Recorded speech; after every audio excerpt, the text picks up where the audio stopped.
Welcome to the Next Mountain podcast, where we meet exited founders and leaders who turn transitions into purpose and impact. Today, we are joined by Cordell Jacks, CEO and general partner at Regenerative Capital Group. Cordell is a serial social entrepreneur who spent his career exploring how market-based approaches can be a force for meaningful large-scale change. His work has been recognized internationally, but what stands out is how deeply he thinks about impact, systems, and responsibility. In this conversation, Cordell shares how he found his way into impact investing and what regeneration really means in practice. We talk about aligning business with ecological and social values, the current state of regenerative work in Canada, and why trust and community are essential to building a healthier economy. So, without further ado, let's get started. All right. Hi, Cordell. Welcome to Next Mountain. Natalia, hi, Marie. Thank you so much for having me. Before we start, we'd like to ask the question, why is this conversation important for you? First of all, Natalia, thank you so much for having me, and Marie as well. Really great to meet you here. And this conversation is important to me for a couple of reasons. One, Natalia, we've met in the past, and I know the work that you've been doing in the regenerative field and what you've been developing here in Canada. And so anytime we get the opportunity to chat is always a delight. And Marie, to learn about your work in the field as well. I'm excited to dive in together. Great. So as we start, we were, Natalia and I were talking about the work we do at Regenerative Capital. But for people who don't know about your work, can you just give us a quick overview of your work, but also maybe of your background and how did that inform what you do today? Sure, I'll try and be as succinct as possible on this. I'm a Winnipeg boy originally, came out of business school and went into financial services and quickly learned that that wasn't going to be the path that was feeding my soul. And so early in my career, I moved into impact investing, and I was given an opportunity to run a creative investment fund in Manitoba that allowed me to, do some creative financing to support community economic development projects, and that kind of opened my world into these tools of finance and what's possible with them. I then spent almost a decade in international development work, and so I was spending that time developing market systems for water and sanitation solutions for people who are living in rural, poor areas across Asia and Africa, and that was an incredible journey. Again, really creative in how we get sustainable market systems to work for what was a 2.5 billion person issue that we were trying to address. And that led me back to Canada after some time wanting to start family and be closer to our extended families. And a lot of serendipity prevailed. After a couple of years in Vancouver, our daughter was born and we wanted to connect her closer to land and community. And so we moved out here to Vancouver Island, and I'm just south of a little town called Campbell River, beautiful area of the world. And it was around this time that serendipity prevailed, and that gentleman that recruited me out of business school some 20 years ago happened to move out here, build his dream home here. And he had spent the last 20 years buying and selling small, medium enterprises and putting young operators in place to run and lead these companies, several of whom were colleagues of mine. In 2020, they had a $100 million exit of one of their portfolio companies, and he was giving a lot of money away in philanthropy and was very unimpressed with his impact. And so he reached out to me to help evolve an impact thesis.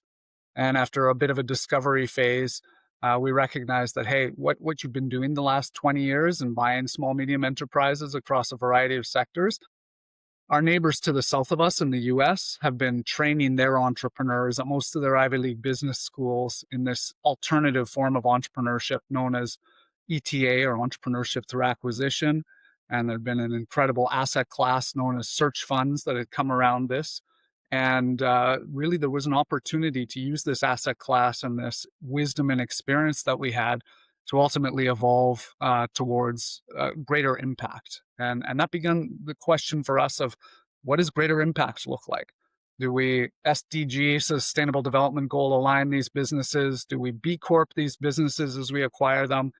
And that's what really personally opened me up to the world of regeneration. How do we ultimately align our economies with our ecologies, with the wider context and place-based natures of these businesses? And that began a long rabbit hole into what is the world of regeneration. So can you tell us your current definition of regeneration? Because that's a term and that's a field that's emerging. That there's a lot of people who are coming up with different theories and different definitions. So currently, how would you describe your current view on what regeneration means?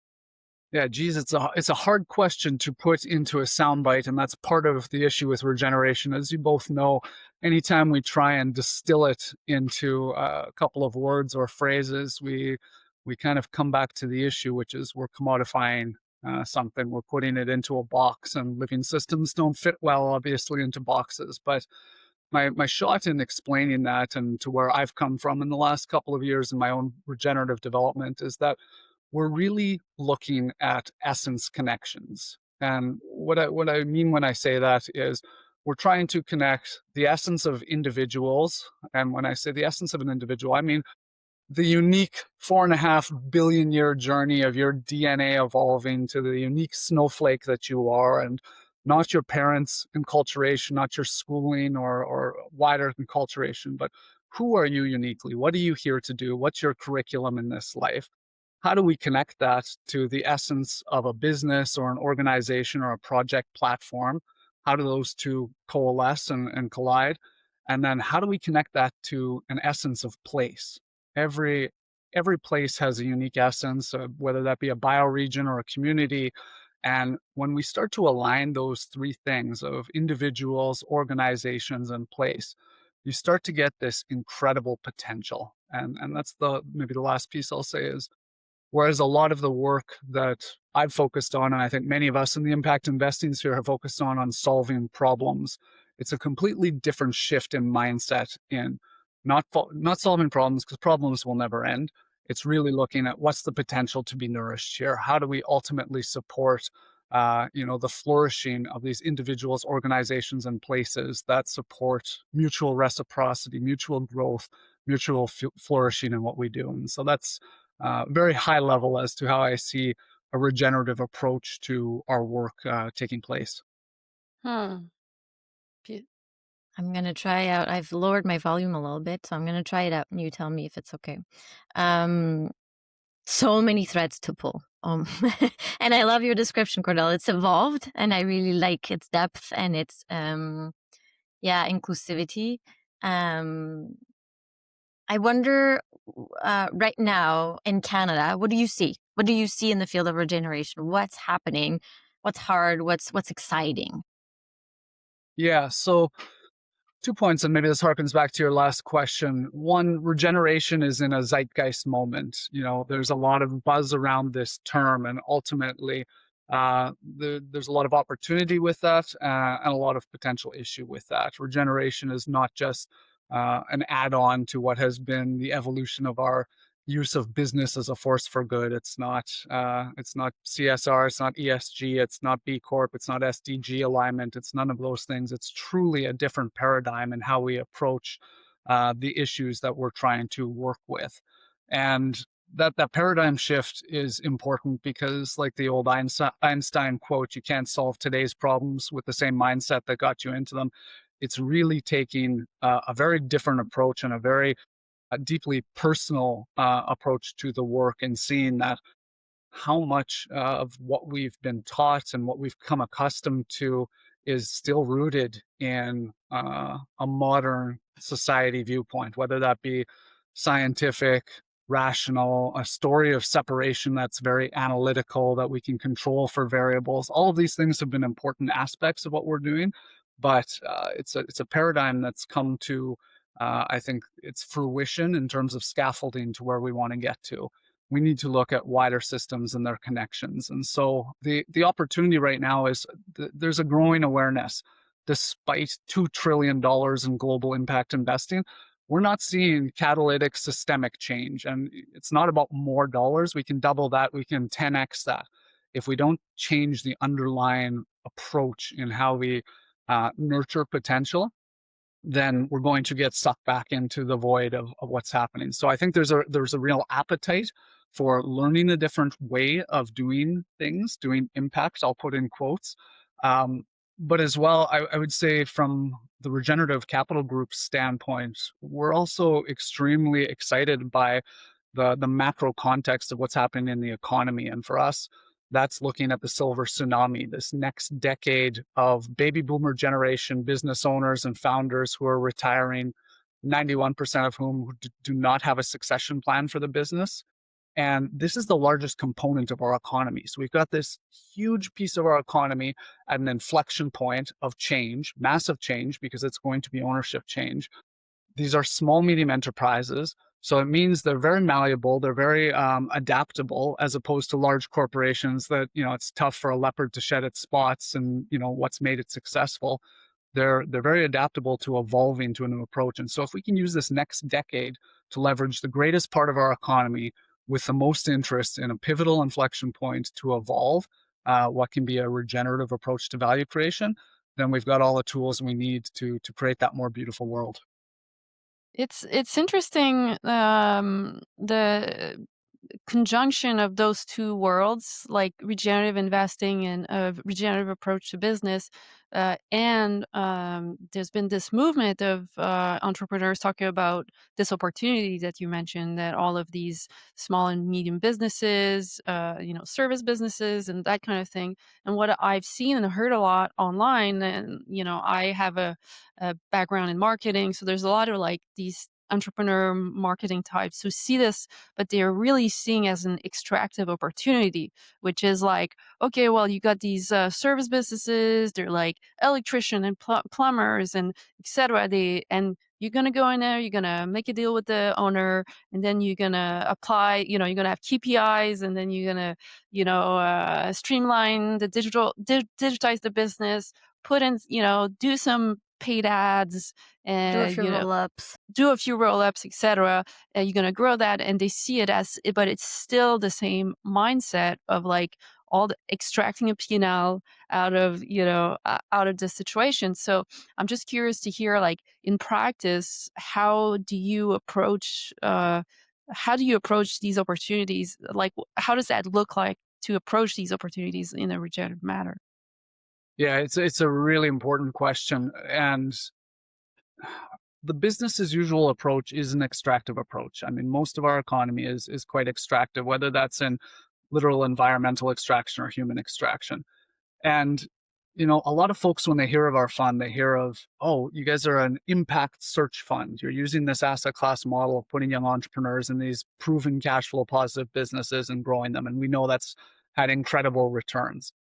Unfortunately, those returns have been created based on putting folks in, digitizing, rolling up, as you've spoken to, but ultimately flipping those companies 6 to 8 years later to private equity. And we know that most private equity or higher up the food chain companies that acquire them are not regenerative to the outcomes of people, place, and nature. And so ultimately, we've had to take a very different approach of understanding the noise of the excitement of, oh, this is a great wealth creation opportunity. And we've also had to really look at a more challenging aspect, which is there are a few search funds that are looking at impact models, bringing ownership opportunities to historically marginalized classes. And that's a very good intention. Uh, and yet still, when we look at giving ownership more equitably in society or inclusively, if we're doing that still with extractive exits, or we don't fundamentally change the DNA of the people, the process, the organizations, we'll revert back to the mean again and again. And so this is where we as a fund put a great deal of focus and investment into these CEOs and residents, these cohorts of acquisition entrepreneurs that we fund. And we support their inner development. So we help them do a lot of unlearning of their business schoolisms, bottom line capitalism, extractive, externalizing ways of looking at value creation and exits and wealth, and helping them understand how that's ultimately going to be moving chairs around on the deck of the Titanic for whatever future they may hold, wealth or not.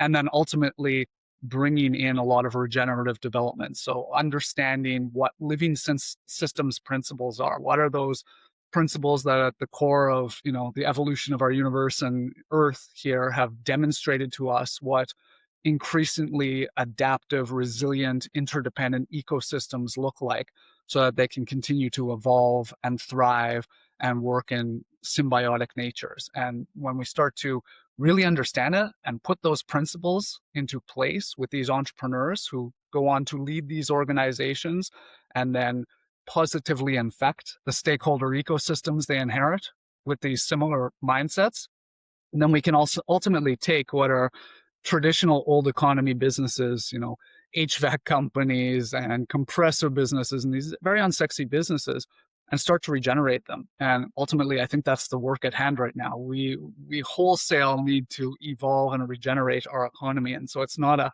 how do we pick a positively correlated impact organization? It's no, wholesale. We need to do this across our economy. And I truly believe that any business can be regenerated when you start to put those principles in place. Yeah, that's really interesting. In the last few years, I've been coaching impact startups. And one of the things that I question, even in that work, there's criterias of the organization that I work with. So for them, it's like, okay, do they address a social problem or a environmental problem or climate change or things like that? And the one in some way, I see that that lens is very limited because in a way, any business, the way if it's emanating from a different way, not just of doing but of being, um, it can be regenerative to its environment, to the sense of place, the relationship people have to each other, to the way the business operate within its larger culture and ecosystem. Because it's one of the, talking to people who are making the shift to wanting to be involved in impact. They have this deep sense of, like, especially people who've reached a certain level of success in their field, whether it's in finance or as an entrepreneur or in more conventional, let's say, fields. And they feel like, oh, cow, they want to do good. They have this, a bit like your partners, like they have this feeling like, I want to do good. And there's a very, uh, natural tendency to be like, okay, well, let's invest in techno optimism, mid tech, these things that look sexy, but in a way, even those kind of business can be operated in a purely extractive way. So I'm just curious if you could give us some examples, like like stories or examples of some of the businesses that your group works with, and what does that look like in its context? Yeah, it's a great question. So to the first part of your question, I would say that this is a big challenge for us. Again, for all of these folks that have spent the last 20 years coming in out of a business as usual or even a sustainability mindset into impact investing and do good mindset, we've gotten far, but it's actually some of the most difficult individuals who believe they are doing the uh, most good to bring into a regenerative paradigm, because we already believe we're doing well despite the outcomes of non-systemic effects that we're looking at here. And so part of that issue is, as you spoke to, a fragmented approach to let's deal with carbon, let's deal with circularity, let's deal with DEI or inclusiveness, let's look at these fragmented issues. And again, we can do that across 17 SDGs or 80 B Corp metrics that matter. But that inherent in that approach is, again, this fragmented story of separation of this lever. If we just pull this one, then we'll fix something here. And if we just pull this one, it doesn't change that way of being or that nature of being that ultimately can support the capacity development of individuals to, yes, take on some of these issues, but regardless of what company they go on to or where they go in their careers, they now have the DNA, they now have the knowledge, the understanding, the wherewithal, so that whatever systems they step into, whether that's in business, in the family, in community, in place context, they can support that same type of systemic growth and emergence. And so I just wanted to speak to that first part. To the second part of your question, I'll give an example of a company that we acquired actually before we launched Regenerative Capital Group. we acquired a company in British Columbia here that was in compressors. That example I gave you before, very unsexy business. Compressors, air compressors are in the sprinkler systems above us in commercial buildings. Air compressors are used in mining, oil and gas, all sorts of different industries, let alone general air compressors you could pump your tires up with. So we could go in with a traditional impact lens to a business like this and say, okay, how do we create energy efficiencies? Are there circularity plays? Are there, living wage standards? Are these traditional impact metrics? And at best, we could have, done some of that. And it would be a greener, more sustainable compressor business. Instead, what we did was go in and really facilitate stakeholder conversations. Any change that's going to be driven in an organization needs to be bought into and owned by those who are actually going to nurture and support that change and innovation. And so in those stakeholder ecosystem conversations, which were held over many, many months, an interesting and surprising outcome came about, which was a lot of these individuals said, we want to get into water filtration. And we said, what? Water filtration? You guys have never done any water filtration projects here. And they said, yeah, but we think a lot of our skills are applicable and we're seeing RFPs, requests for proposals, come across our desk that we think we could go for. So we said, go for it. And they got their first RFP and they crushed it, and more RFPs started coming in. And then we saw a bigger opportunity. And so we bought a little tuck-in business, a water filtration business, and then they 10x'd that business. That company last year has grown from, I think it was a $4 million acquisition. It's now doing 42 million in top line revenue. We've sold off the compressor business. We've sold off all other business units. It is now a global water filtration company that won EDC, Export Development Canada's Clean Tech Award. And so evolving an old economy company, an old economy platform of stakeholders into a more beautiful company that can serve is really what we're talking about with regeneration. It's not greening old economy or improving or fixing some of the problems with old economy. It is taking the potential of people, place, purpose, and evolving it to something more than any of us could come in and have prescribed or guessed at. And so there is a level of surrender in this and trust in going into this to say, I don't know what the outcomes are. I know that if we step into a regenerative living systems process, we are in alignment, we are in integrity with the people, place, and business to come into something that is even more profound. Wow. I love that that's also teaching us how to focus not on the output, meaning what the business in theory does, but the processes and what's behind, which is just as important, if or more important than the output. Yeah. Yeah, and it takes at the root to do this, especially with investors. Investors want to come in and de-risk. They want to have not only return on investment, but return on impacts. But you go into a very deep surrender process in this. I won't say surrender, but trust. And trust is really at the heart of how we come into integrity and right relationships here. And so to bring investors on board to say, we're going to buy this company, whether it be an HVAC or a compressor or a rescue safety and medical company like we just purchased, and they say, well, what are the outcomes and what are the impacts that we're going to have? And we say, we don't know. We don't know, and how could we possibly know? That would still be a very colonial and prescriptive approach, a very industrial approach to impact that doesn't make any sense. It brings us back to a very controlling way of being. And so the trust is, we've got experience in doing these things. We've got experience in driving towards regenerative results. We don't know what this will be, but we will create governance systems and accountability and a trust-based process and relationality that will allow us to step into these opportunities to evolve what none of us can prescribe. Because if any of us knew the answers to our big polycrisis issues, we'd be solving them. It allows for the collective intelligence, not just of people, but again, of the interdependence and nature and all those that are surrounded by these platform organizations to ultimately come up with those opportunities and potentials. So how do you manage those investor relationships or dynamics of power? You mentioned, the colonizer mindset, and that's one thing that I've seen so much in the impact investment sphere is like as much as people want to do good, they don't realize that they're seeing the world through that.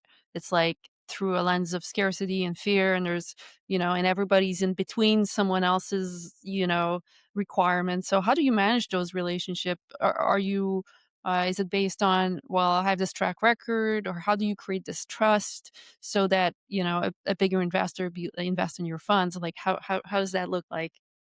Yeah, it's a question that I wish I had a simple answer to, but Yeah. in this first fund that we've launched, it's taken a great deal of time with each investor to Mm, come on board with this, and there's a level of de-risking that needs to happen. Okay, we've got a GP with experience in buying SMEs and turning them into great companies and cultures. We've got another GP who has a long history of impact in all of its different forms. We've got ultimately a impact linked compensation structure in our fund, meaning mm, that if we don't do what we say we're going to do on an annual basis, then ultimately we're not going to vest equity to our CEOs and residents, and we at the fund will not take partake in carry. And so we're doing everything we can to de-risk and allow people to step into a relationship of trust. But it takes months. It takes many months with every individual investor to essentially what we say is consciously destabilize them, mm, meaning show us your investments that you are most proud of in your global portfolios, and show us where the systemic effects have gone. Show us what happens after this B Corp has been acquired by a large public company. Show us what happens even as perpetual purpose trusts get seeded into, all of these are tools. And when we get them to a point of saying, okay, yeah, we're not having the systemic effects we'd like to see, nor at the rate of change, nor are we having that effect in people as they move forward in their careers into different organizations, then we're in a place of, okay, openness, what could be there? And putting the principles of our greatest teacher and nature all around us, starting to develop their own regenerative capacities. None of them are there after a couple of months. None of us are there ever. It's a continuously evolving process, but it comes into there's enough trust there to go on to this journey together. And it takes a very different approach rather than, okay, just send us quarterly KPIs or let's have an annual report. It is a living relationship. It's a living agreement that we are going to be not pretending that we have the answers, but we are going to be discussing the opportunities together and looking for what best outcomes are. And I'll just say, we've lost some investors. We've gone very, very far down the track. And ultimately they said, okay, but we want to prescribe some regenerative exits of these companies. And, we're in alignment saying, yeah, we don't want to sell to private equity. We don't want to sell to strategics whenever that might be. We've structured our fund as a hold co so that we can hold on to these as long as possible. But life happens and things happen. But we're not going to prescribe what those look like. Every individual context is going to be unique. And if we don't take unique contextual factors into effect, then again, we get back to prescription and, business as usual. So it sounds like you take time to develop the relationship both with the investors on one end, but also with the different CEOs that acquire the businesses. And that relationship is very much at the heart of everything you do. Yeah, I have to give a shout out to our CEOs and residents and, to the hundreds that applied for our first cohort. Uh, we can't tell them what this is going to look like. We can tell them about search. We can tell them about how we can support them in buying a company. We can tell them that they're going to go through a deeply personal transformative process that will, change them fundamentally, but we can't tell them what that's going to look like. And so there is a huge level of trust and a leap of faith they're taking with us in going into a journey like this. But again, anything less than a fundamental reimagination of our ways of being, of our ways of economizing, of our ways of relating right now is just moving chairs around on the deck of the Titanic. Like this is what we have to do. And those who are feeling called to, put their life's time and purpose into this, that's a risk and a trust that they're willing to lean into. That's great. It's interesting because, Natalia probably told you about, this venture we're launching next mountain, and part of the thing is we want to help people in making that legacy turn, or that transition from, pursuing a certain description of success to, like, transitioning. We call the next mountain. We don't want to say it's the second, because it might be the 10th or the 12th or the third or whatever, but it's just like it's a metaphor to help people imagine. It's like, okay, well, maybe I've reached a certain summit, but then now what? And one of the things that we were in the beginning, we each have areas where we have a particular interest. For example, like I worked in regenerative agriculture, so that's how I came to the world of regeneration. And I'm also really attracted to nature conservation. In the beginning, a lot of funds or initiatives around that want to direct resources, whether they're people or financial resources, that want to play that role in making those bridge. You're going to create a theory of change, and you could be like, well, we work towards like you said, like climate or nature conservation or regeneration. And one of the things that we're really that we realize through engaging that process is like we just need to bring the people together and allow for the emergence of what's their inner purpose or unique contribution that they want to make. And it's not up to us to define what is someone's like calling and gifts. So our goal is really to be a bridge in between these worlds. And one of the things we find a lot is that, and I've seen a lot, is that the whole world of regeneration, because it's like you said, it's in the zeitgeist, and there's people like kind of connecting the dots, and it's not very well known in the general public, or it's not concepts, is that I'll meet people who are in the impact investing world, and I mention regeneration. It's like, and they'll be like, even like reporters who are the impact investment reporter, and they'll be like, yeah, I have no idea what these people talking about, Um, so I'm curious, like, do you meet, like when you meet, because obviously you're very invested and well versed into not only the concept but the living it day to day. If let's say if you were to meet someone who's in that pivot, like what would you say to them, or what would be like your number one message or idea that that you would like to get across? Yeah, it's a really good question, and thank you for providing that context. There's a couple of things that come to mind right now. The first off is you mentioned the theory of change, and that's one piece that is part of the destabilization work that we do, which is understanding that a theory of change is usually quite prescriptive.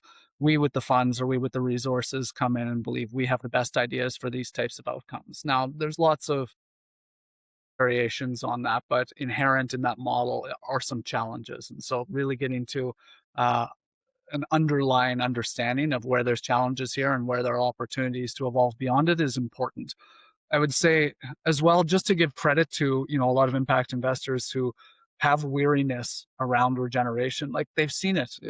We've all grown up in the generation of corporate social responsibility, and then Michael Porter had creating shared value, and then we had MDGs, and we've had ESG, and we've had B Corp, and all of this, and a lot of it reverts back to the mean. And so they're looking for some kind of assurances that you're not just going to return to these principles again and again. We don't have any good mechanisms to quite ensure that. And so this is where trying things together and evolving these things together is important. And trying, I would say, is backed up by, we've got 30 years of groups like the Regenesis Institute who have been doing this in ways that have demonstrated lasting results. And so it's not just a complete, utter, Hail Mary pass into what we're trying to do. There's a lot of good credentialization of how this works and what it continues to evolve into.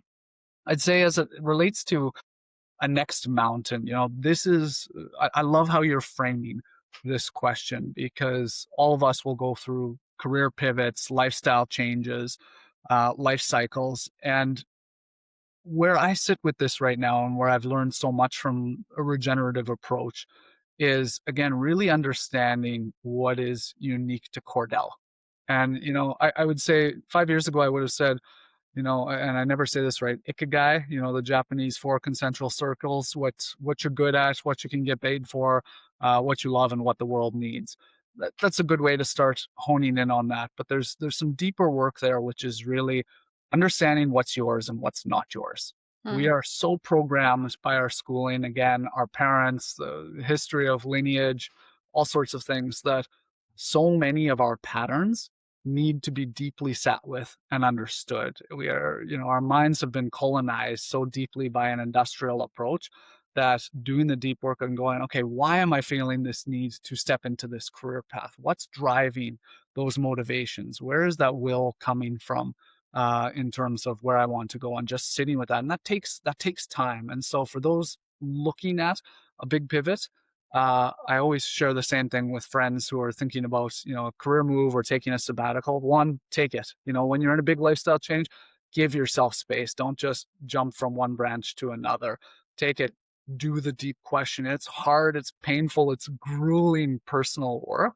But when you really start to understand what is that inner voice, what's that inner voice I was born with that's uniquely Cordell's, that wants to express itself, that is contrary or different from what I'm hearing otherwise, we learn to trust that intuition. We learn to trust our gut, our heart, our emotions, our body, our mind, our spirit, however we want to look at it here.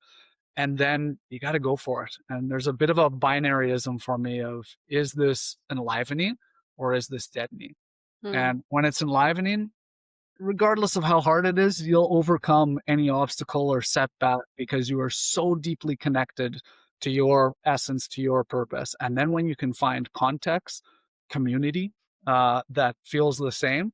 And again, those of us in the regenerative communities, although it's emerging, we're still small right now. The field is still rapidly growing, but still small. And so it's very important to surround yourself with others on those days when you get setbacks and those days when you're feeling below the line in attitude, to ultimately be regenerated by others who can say, no, we're on the right track. We're doing this from what is deeply calling. And that's a life worth living. That's what gets you out of bed. That's what keeps you going. And that's what keeps it all fun and exciting. And I think that's the piece. The more beautiful world we know is possible has to be a joyous and fun. It can't just be grind culture. It can't just be continuous spring and summer of, going. And so, long-winded answer to that question. That's beautiful. Thanks, Cordell. Yeah, there's a couple. I have two questions, but I think I can ask them at the same time. You've been really good at answering multiple questions. So, first, I mean, you've mentioned that transition so many times, and you mentioned letting go of, and you're seeing it with the CEOs. You guys are coaching, leading, and you've lived it.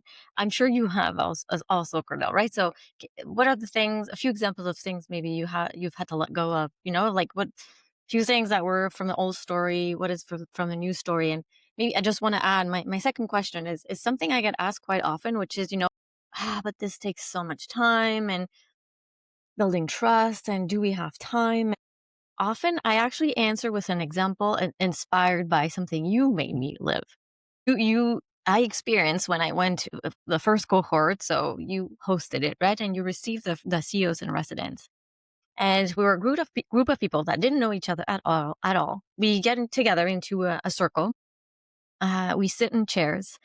And I think about 30 seconds after being in that room, already there was trust. And already we were holding each other. And we went from maybe like fear and that deadening experience of like, oh, what's happening? And maybe I'm in competition.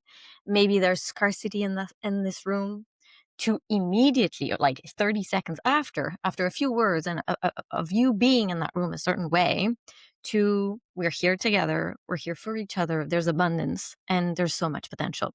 So I share that experience in saying, I have hope. It is possible to do a quick shift. But what are maybe some key ingredients? What have you noticed? How do you steward that shift?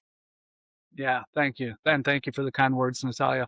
So to your first question, my personal transition, I'll share a story that is, yeah, it's deeply personal. After spending 7 years really building a division of a large international NGO in water and sanitation market development, and I did this with my partner, my now wife, at the time.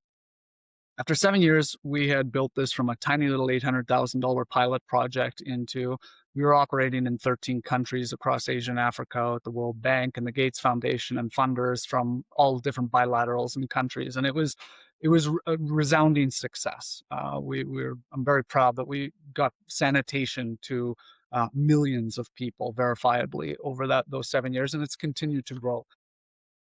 And at the end of 7 years, it was time we were asked to move to our headquarters in the United States and become vice presidents of the NGO. And it came in a single night where this epiphany and this download just happened, where I was like, no, I think we're done here. I'm done here for sure. I won't speak for my partner on this podcast, but in one evening, I was like, oh, this chapter is over. for 7 years.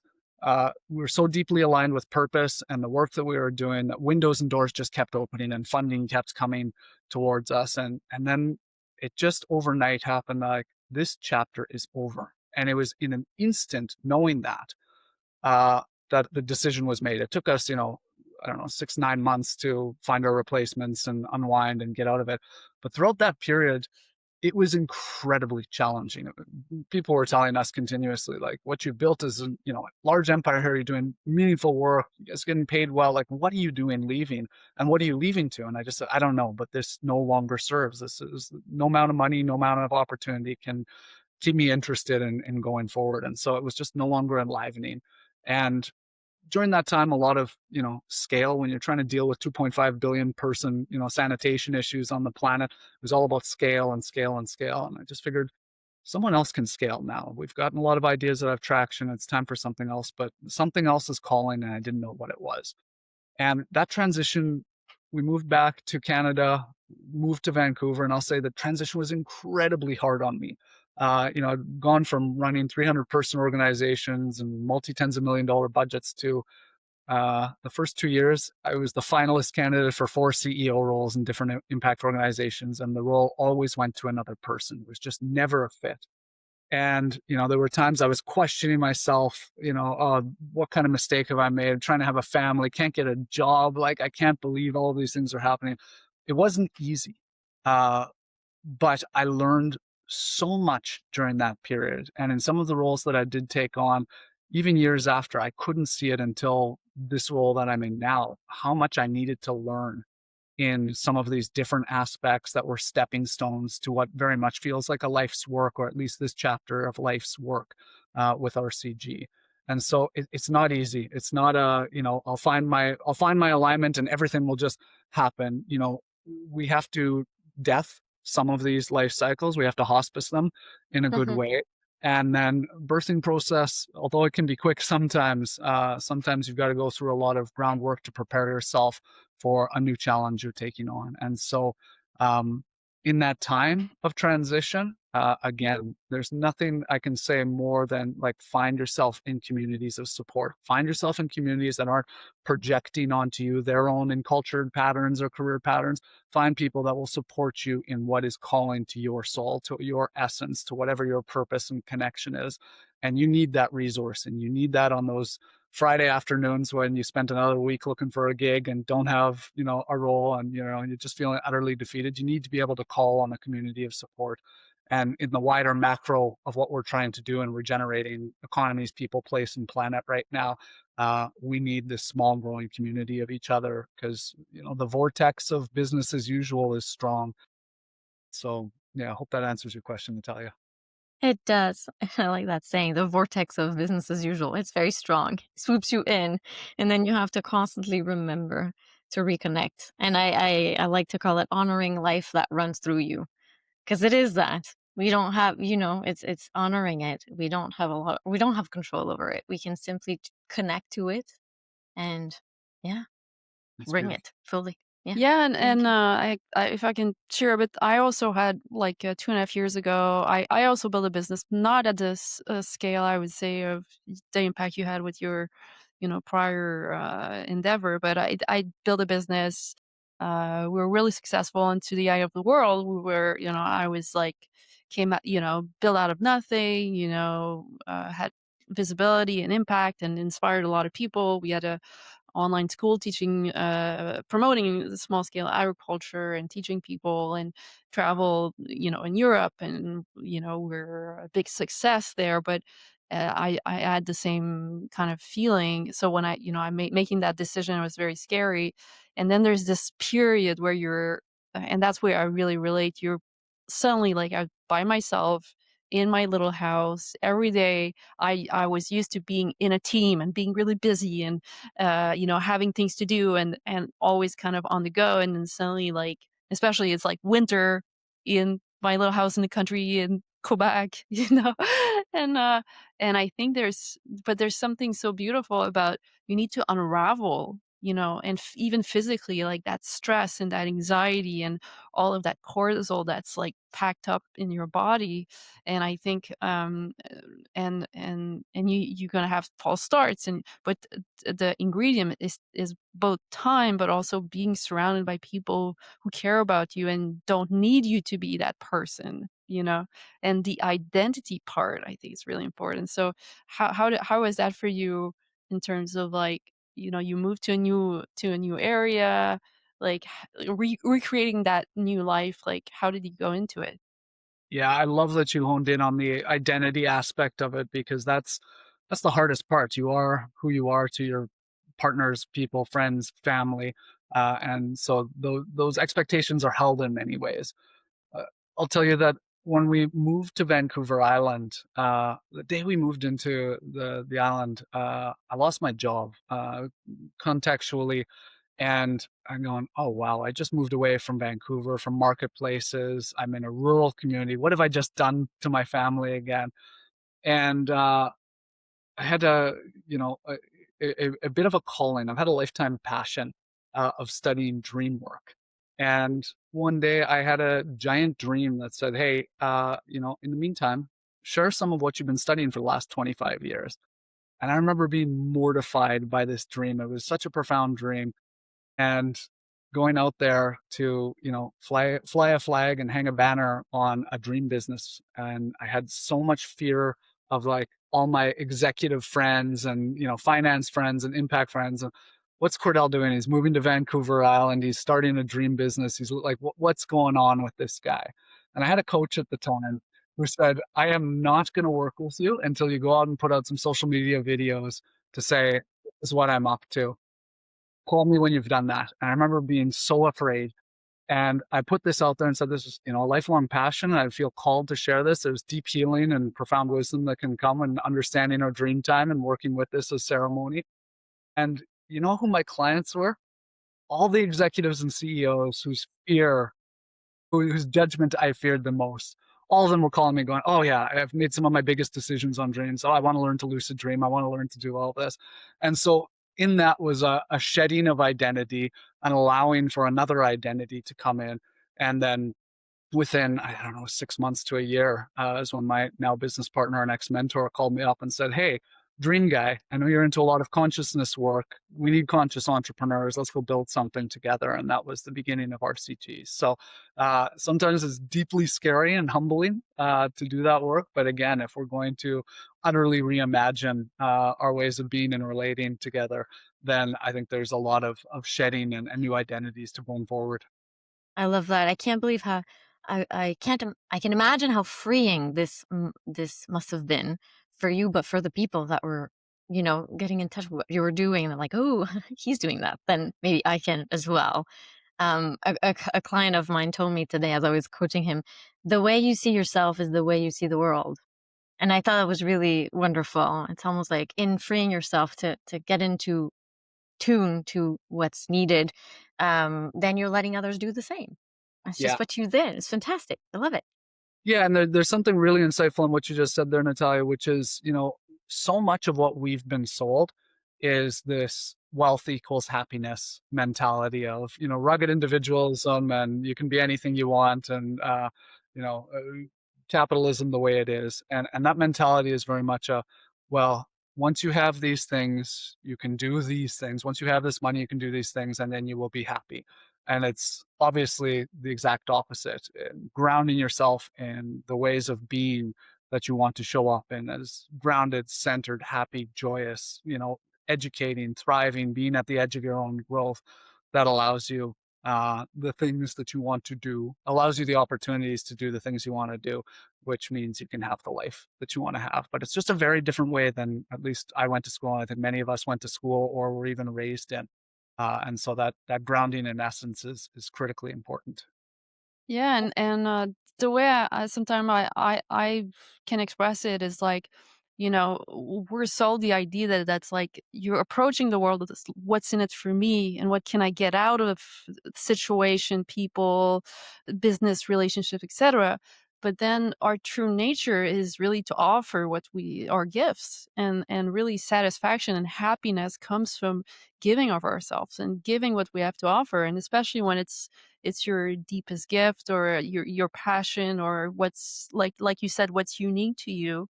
It's like you don't have less of it because you offered it. You have more. There's more of it to share. And coming from that place, and I think with the people that we call the next mountainers, is also that is to help them free them from the idea of like, oh, it's not about getting, it's about giving. And in giving there's more of it. But it might seem like hippy dippy, but there's some truth to it. There's a lot of truth. Yeah. I'm noticing time. Yeah. We could continue to talk for hours, I think, Cordell.